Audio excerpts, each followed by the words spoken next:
Audio Jungle.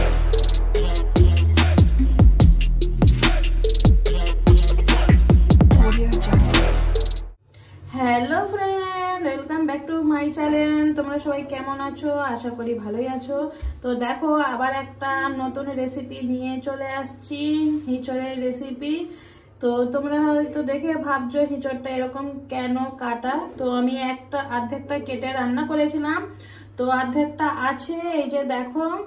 আর এই হিঁচড়টা হচ্ছে আমার মা দেশ থেকে পাঠিয়ে দিয়েছে। তো আমাদের তো এখানে বুড়া বুড়া হিঁচড় পাওয়া যায়, তো নরম হিঁচড় পাওয়া যায় না। তো আমার বাপের ঘরের গাছের হিঁচড় তো পাঠিয়েছে। তো ভাবলাম এই হিঁচড়টা দিয়ে আজকে একটা কাটলেট বানানো যাক।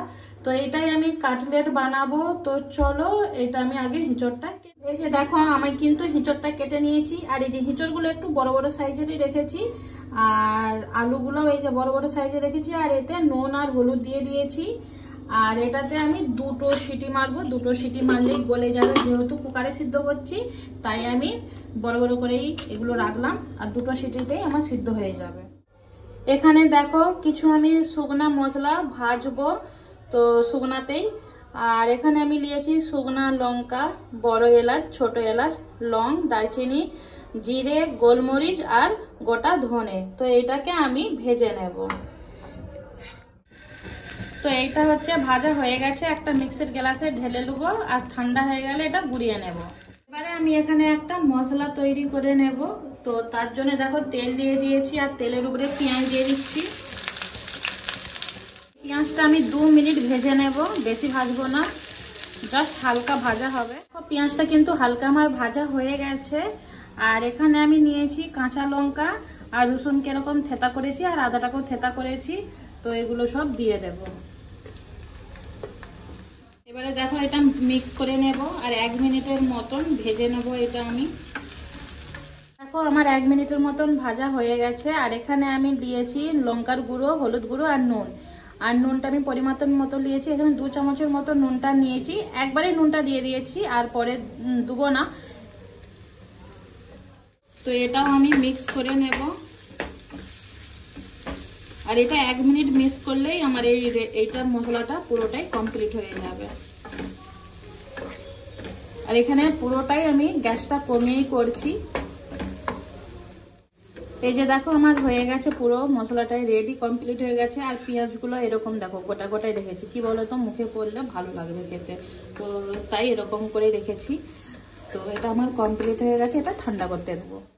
তো এই দেখো আমার কিন্তু হিঁচড় আর আলু সব সিদ্ধ হয়ে গেছে, এই যে দেখতে পাচ্ছ। আর হিঁচড়টাও দেখো, এই দেখো সিদ্ধ হয়ে গেছে। তো এটা আমি এবারে মাখিয়ে নেব। দেখো ভালো করে মাখিয়ে নিয়েছি। এবারে যে মশলাটা রেডি করে রেখেছিলাম, মশলাটা দিয়ে দেবো। এই দেখো চীনা বাদাম ভেজে রেখেছিলাম, বাদামটা দিয়ে দেবো। সব ভাজা মশলাটা দিয়ে দেবো, এখান থেকে কিছুটা দিয়ে দেবো। এবার এটা আবার মাখিয়ে নেব ভালো করে। কিন্তু এটা ভালো করে মাখানো হয়ে গেছে, তোমরা কিন্তু এখানে নুনটা চেক করে নিও। তো এটা আমি এবারে কাটলেটে শেপ দেবো। গোলো, তোমরা কেউ কেউ গোলো রাখতে পারো বা লম্বা রাখতে পারো, মানে যে যেরকম পারবে শেপটা দিবে, দেখতে ভালো লাগবে। এই যে দেখো অনেকগুলো কিন্তু আমার হয়ে গেছে। এখানে 1 প্লেট, আর এই যে এখানে 1 প্লেট। এবারে রেডি করব ব্রেড কাম। আর এখানে নিয়েছি অ্যারারুট। তো এবারে এই অ্যারারুটে আমি, এটা খাবার অ্যারারুট, তো এটাতে আমি জল দিয়ে পাতলা করে নেব।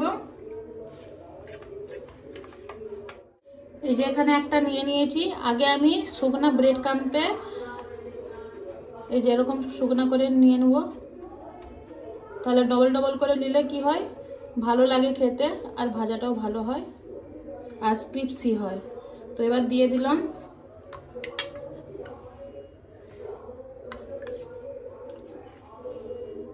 তো এখানে তোমরা চাইলে ডিম ইউজ করতে পারো, কিন্তু যেহেতু এখন নবরাত্রি চলছে তাই ডিমটা দিচ্ছি না।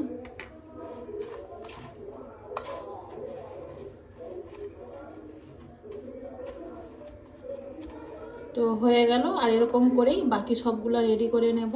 এই যে দেখো এইগুলো হচ্ছে হয়ে গেছে, এবারে তেলে ভাজবো। এই যে দেখো তেল গরম বসিয়ে দিয়েছিলাম, তেলটা আমার গরম হয়ে গেছে, সাদা তেলে ভাজবো। তো এই যে দেখো গ্যাসটাও কমিয়ে দিয়েছি।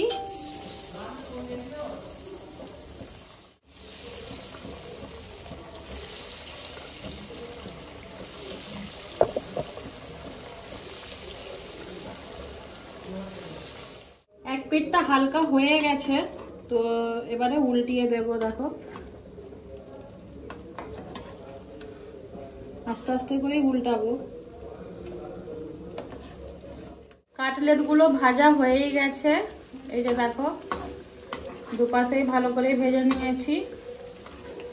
এবারে প্লেটে তুলে নেব। হিঁচড়ের কাটলেট কমপ্লিট হয়ে গেল।